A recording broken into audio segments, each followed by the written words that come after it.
মেয়েদের কোন কাজটা পেছন থেকে সামনে করলে বেশি খুশি হয়? ওয়াহ ওয়াহ ওয়াহ, কি দুর্দান্ত লেভেলের প্রশ্ন।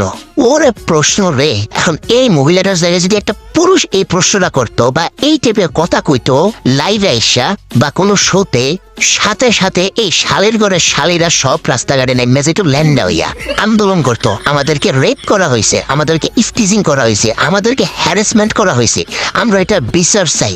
আর নারীদের বিষয়ে এই সমস্ত কথা বলবে কেন পুরুষরা?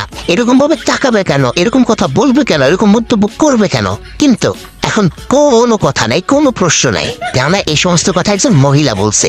এর আগে ওই মহিলার কয়েকটা শো দেখছিলাম, এই মহিলা এই সমস্ত কথাকেই ওর শোটা চালায়।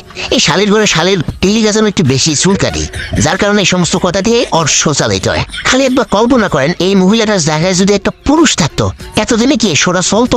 কোনো দিন চলতো না। কবে শোটা বন্ধ হয়ে যেত, পুরুষটার ক্যারিয়ার শেষ হয়ে যেত। কিন্তু তিনি একজন মহিলা, তারা কেউ কিছু বলার নেই। এরপর আবার এই শালীর ঘরে শালীরা আইসা নারী পুরুষ সমান অধিকার চায়, আন্দোলন করে, ওদের নাকি আরো স্বাধীনতা লাগবে।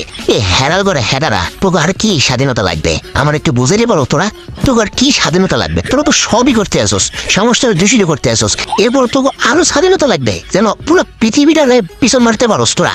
বদজাই কুলাইন, কথা কওয়ার আগে একবার নিজের চোদ্দ গোষ্ঠীর কথা তো একটু ভাববে লও। তোরা রাস্তায় নামার আগে নিজের চোদ্দ গোষ্ঠীর কথা তো একটু ভাব। অবশ্য তোরা ভাববি কেমনে? তোকে মাথায় তো কিচ্ছু নাই, তোকে মাথা তো খালি।